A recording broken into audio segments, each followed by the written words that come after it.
Hello दोस्तों, आप सभी का स्वागत है एनीमे की इस दुनिया में। तो पिछले एपिसोड में हमने देखा था कि मैनेजर के लोग लीडर यानी कि मास्टरमाइंड को खत्म कर देते हैं, लेकिन इसके बावजूद 1000 स्पिरिट अरे कंप्लीट हो जाता है और ऑर्गेनाइजेशन की दीवारें लाल होने लगती हैं। वहीं सेम टाइम पर लिंग युआन यूएक्सी के कैद से बाहर आकर शेंजी पर अटैक कर देता है। अब आगे हम देखते हैं कि शेंजी अपनी सीक्रेट स्वॉर्ड की मदद से लिंग युआन के वार को टैकल कर लेता है, जिसके साथ उसके माथे पर एक सिंबल अपीयर होता है जो कि असल में फायर कीपर का सिंबल माना जाता है। इसके बाद दोनों के बीच में मैजिकल फाइट शुरू होती है, जिस दौरान शेंजी स्वॉर्ड की मदद से लिंग युआन पर अटैक करता है, लेकिन लिंग युआन उसे बच जाता है। आगे शेंजी उससे कहता है कि मैं 36वां लीडर हूँ फायर कीपर का, और अब तक मैं अपनी पावर छुपा रहा था क्योंकि मैं नहीं चाहता था कि सीक्रेट ऑर्गेनाइजेशन के लोगों को मेरी रियल पावर के बारे में पता चले।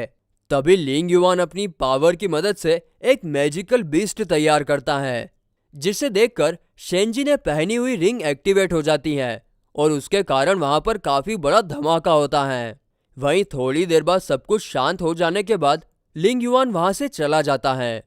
हम देखते हैं कि इस धमाके के कारण शेंजी की रिंग गायब हो चुकी है और ये बात शेंजी को काफी अजीब लगती है कि आखिर उसकी रिंग ने एक डेमन का साथ क्यों दिया।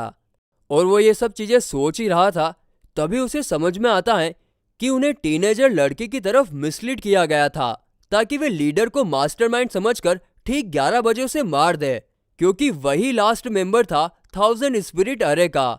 साथ ही में उसे याद आता है कि बी लाइव स्ट्रीमर्स के साथ लीडर को हॉस्पिटल लेकर जा रही हैं।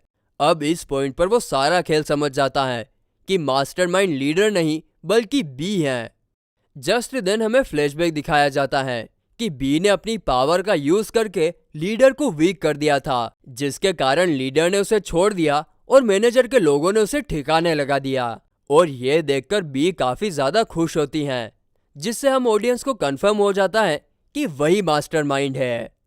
दूसरी तरफ यूएक्सी शेंजी के कहने पर मैनेजर को बी को अरेस्ट करने के लिए कहती है, जिस पर मैनेजर पहले तो मना करता है क्योंकि बी उनकी एक काफी पुरानी फील्ड एजेंट थी, लेकिन तभी उसे याद आता है कि बी के हस्बैंड ने उसे एक बार कहा था कि आफ्टर मैथ रिस्पॉन्स टीम के कई सारे सीक्रेट्स हैं, जिसके बाद वो अपनी टीम से बी की प्रोफाइल ओपन करने के लिए कहता है।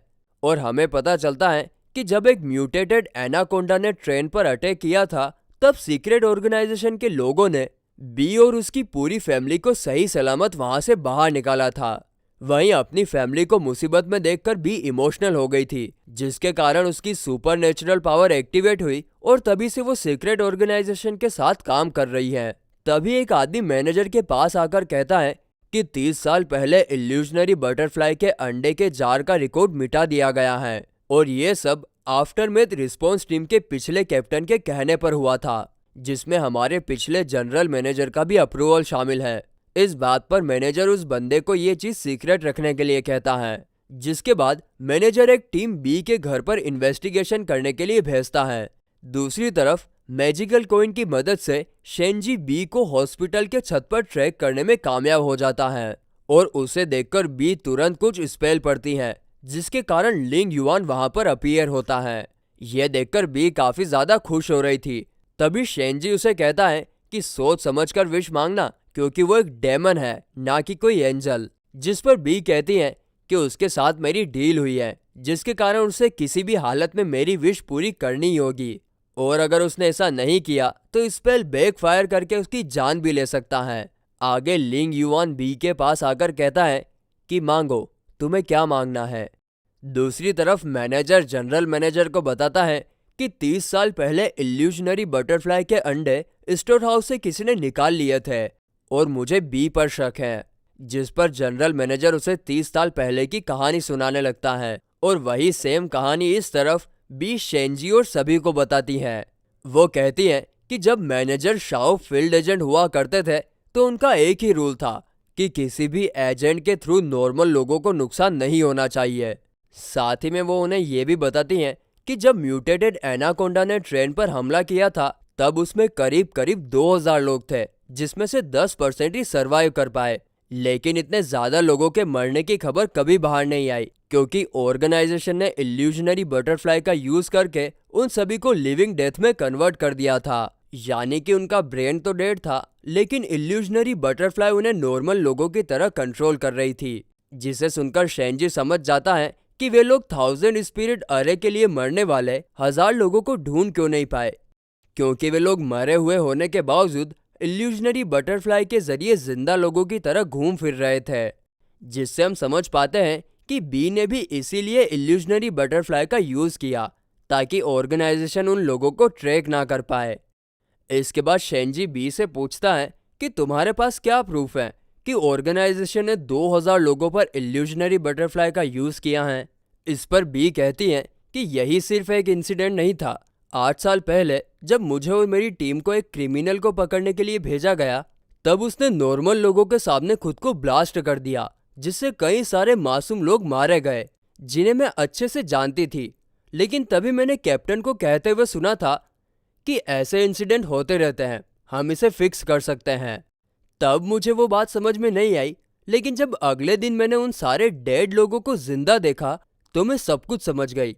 साथ ही में मुझे यह भी लगने लगा था कि म्यूटेटेड एनाकोंडा के अटैक में जितने भी लोग सर्वाइवल थे, वे सब लिविंग डेड यानी कि इल्यूजनरी बटरफ्लाई के कंट्रोल में है, जिसमें मेरी पूरी फैमिली भी शामिल थी।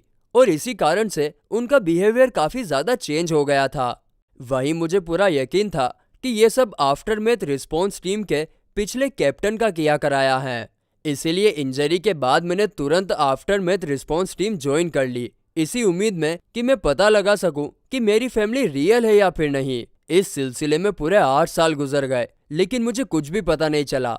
मगर जब पिछले कैप्टन किसी काम से आउट ऑफ टाउन गए थे, तब मैंने उनके घर की तलाशी ली और मुझे वहां पर कई सारे इल्यूजनरी बटरफ्लाई के अंडे मिले, जिससे मुझे कंफर्म हो गया कि मेरी फैमिली भी एक्सीडेंट के बाकी सर्वाइवल की तरह लिविंग डेड हैं। तभी शेंजी को मैनेजर का कॉल आता है, तो शेंजी उसे सब कुछ बता देता है कि बी ने ही डेमन को हमारी दुनिया में बुलाया है, क्योंकि उसे लगता है कि उसकी फैमिली इल्यूजनरी बटरफ्लाई से इन्फेक्टेड है। जिस पर मैनेजर कहता है कि मैंने एक टीम को बी के घर पर इन्वेस्टिगेट करने के लिए भेजा है। जिस पर शेंजी पूछता है कि क्या हम पता लगा सकते हैं कि उसकी फैमिली में कौन कौन इन्फेक्टेड है। इस पर मैनेजर कहता है कि अगर इंसान का ब्रेन डेड हो तो टूल के जरिए पता नहीं लगाया जा सकता, क्योंकि बटरफ्लाई उनकी नर्वस सिस्टम में दाखिल हो जाती हैं और ऐसी सिचुएशन में उनके ब्रेन को ओपन करने के अलावा और कोई रास्ता नहीं होता। तभी एक आदमी मैनेजर के पास आकर कहता है कि उन्हें बी के घर में 4 डेड बॉडीज मिली हैं, जिसमें बी के पेरेंट्स, हस्बैंड और एक बेटा है। उन सभी के माइंड्स ओपन किए हुए थे, जो कि असल में बी नहीं किए थे, इन्फेक्शन के बारे में पता लगाने के लिए। तभी शेंजी के पूछने पर मैनेजर उसे बताता है कि बी के हस्बैंड और फादर तो इन्फेक्टेड थे, जबकि उसकी मदर और बेटा नॉर्मल थे, और इसी वजह से बी काफी गुस्साई हुई भी थी। इसके बाद बी डेमन से विश मांगती है कि ऑर्गेनाइजेशन ने जो भी कुछ किया है वो सभी लोगों के सामने आ जाए, जिसके लिए डेमन रेडी हो जाता है। मगर तभी बी उसे पूरी सिटी को जलाने के लिए भी कहती हैं, जिस पर डेमन साफ साफ मना कर देता है। इससे बी और डेमन के बीच की डील टूट जाती है और स्पेल बैकफायर करके डेमन पर ही अटैक कर देता है, जिसके कारण वहां पर एक काफी बड़ा तूफान आता है, जिसमें शेंजी उड़ने ही वाला था कि तभी वो अपनी स्वॉर्ड को जमीन में दफन कर खुद को बचा लेता है। वहीं लिंग युआन की बॉडी में से लगातार नेगेटिव एनर्जी बाहर निकलती जा रही थी। और फिर गाइस इसी के साथ ये एपिसोड एंड होता है।